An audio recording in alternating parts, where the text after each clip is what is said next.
In this module, I will review transcription of the consonants of American English.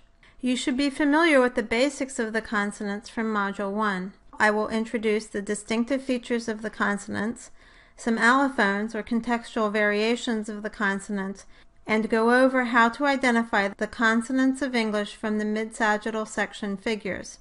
In Part 1, I will review the distinctive features of the consonants, which include place of articulation, manner of articulation, and voicing. You will need to memorize all of the distinctive features of all the English consonant sounds and be able to place them on the consonant chart for the exam. Previously, we discussed vowels.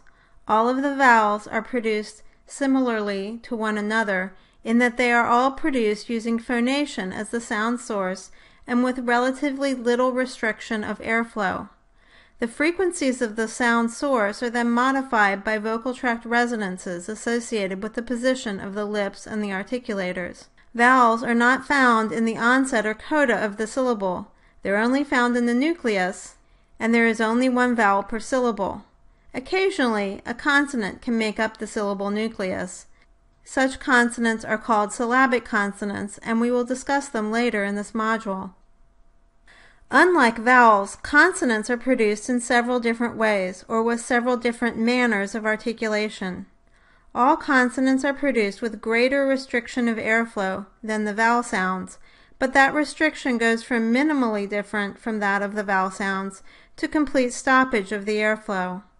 Because of the differences in production across the different manners of articulation, we say that consonants are a much less homogeneous class of sounds than vowels. Also, unlike vowels, consonants may be produced with or without phonation or voicing. Furthermore, consonants may be found in the onset or the coda of the syllable, as well as occasionally in the nucleus. Another way consonants differ from vowels is that there may be more than one consonant in the onset or coda of the syllable in English.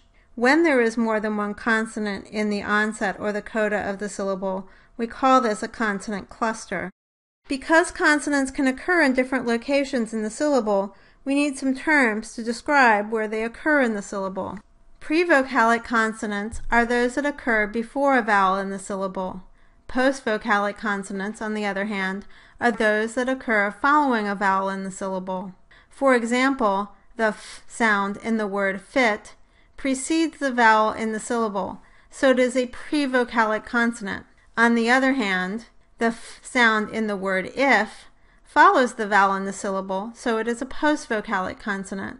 Intervocalic consonants are those that occur between two vowels. It can often be hard to decide which syllable an intervocalic consonant belongs to.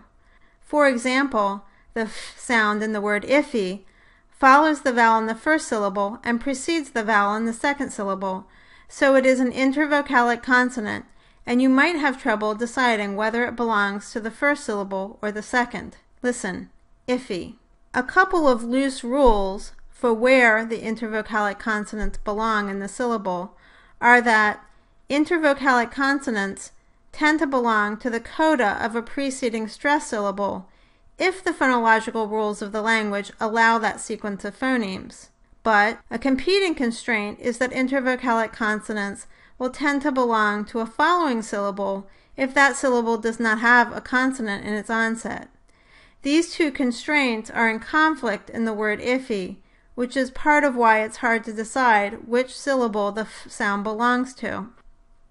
Consonants can be divided into two major categories according to the way in which they create and shape the sound source and the degree of obstruction of airflow used to produce them. Like the vowels, resonant or sonorant consonants are created by producing vocal fold vibration in the larynx, which is then modified by the resonating cavities of the vocal tract. Obstruent or non-resonant consonants, on the other hand, are created by forming an obstruction to airflow in the vocal tract, which is great enough to restrict or stop airflow through the vocal tract and create turbulence or noise during their production or following the release of the stoppage of airflow. The quality of an obstruent sound is determined by the type of obstruction of the airflow and by the length and shape of the vocal tract in front of the obstruction. Unlike the vowels and the sonorant consonants, obstruent consonants may be accompanied by either presence or absence of vocal fold vibration. That is, they may be either voiced or voiceless. Each consonant sound is described by its manner of articulation, place of articulation, and presence or absence of voicing. First, I will review the manner of articulation of consonants, then place, then voicing. In later parts of this module, I will discuss these features in more detail. The term manner of articulation refers to the type of obstruction to airflow or constriction that is made in the vocal tract during production of the consonant. There are 6 manners of articulation for English consonants. They are stops, fricatives, affricates, nasals, liquids, and glides. Stops, fricatives, and affricates make up the obstruent consonant categories, while nasals, liquids, and glides make up the sonorant consonant categories. The liquids and glides together are also called approximant consonants. I will go over the manners of articulation in order of the most to the least obstruction of airflow. Stop consonants are made with a complete closure within the vocal tract and a raised velum, so that airflow within the oral and nasal cavities is completely stopped for a brief period and then released abruptly. Fricative consonants are made by creating a narrow obstruction within the vocal tract so that airflow is restricted enough to create turbulent or noisy airflow, but is not stopped completely.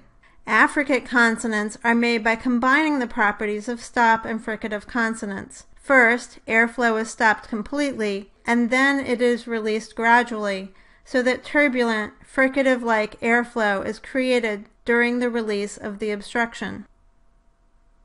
Nasal consonants are created like stop consonants, with complete stoppage of airflow from the oral cavity. However, for the nasal consonants, the velum is lowered during the production of the consonant so that air is allowed to flow freely through the nasal cavity. Thus, the quality of the nasal consonants is determined primarily by the resonances of the nasal cavity.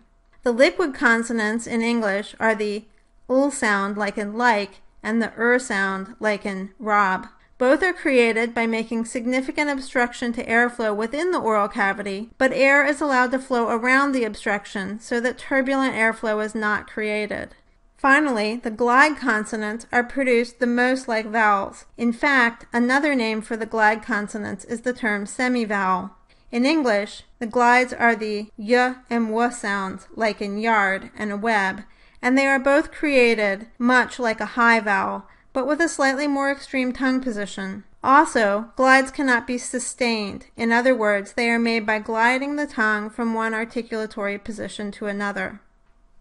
Consonant place of articulation refers to the location of constriction in the vocal tract formed during production of the consonant sound. The constriction is usually, but not always, made using the tongue, as we will see. For English, there are 7 places of articulation. First, the bilabial consonants are made by creating a constriction between the upper and lower lips. The labiodental consonants are made by creating a constriction between the lower lip and the upper teeth. The interdental consonants are made by placing the tongue tip between the upper and lower teeth. The alveolar consonants are made by creating a constriction between the tongue blade and the alveolar ridge. The palatal consonants are made by creating a constriction between the tongue blade or tongue body and the hard palate. The velar consonants are made by creating a constriction between the tongue body and the velum. Finally, the glottal consonants are made by creating a constriction between the 2 vocal folds. In some languages, or in some transcription systems, a distinction is made between the palatal consonants and the postalveolar or palatal-alveolar consonants. The postalveolar consonants are made with the constriction just behind the alveolar ridge, towards the front of the hard palate, while the palatal consonants are made with the constriction further back on the hard palate. However, English does not contrast the palatal and palatal-alveolar consonants, so we will refer to both as palatal consonants. Finally, consonant voicing refers to the state of the vocal folds during production of the consonants.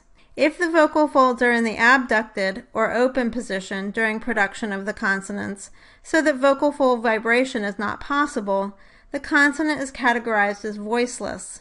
If the vocal folds are in the closed position, so that vocal fold vibration is possible during the production of the consonant is categorized as voiced. Vocal fold vibration occurs during the production of most, but not all, voiced consonants, because vibration of the vocal folds is not always possible when airflow is completely obstructed, as in the case of the stop consonants.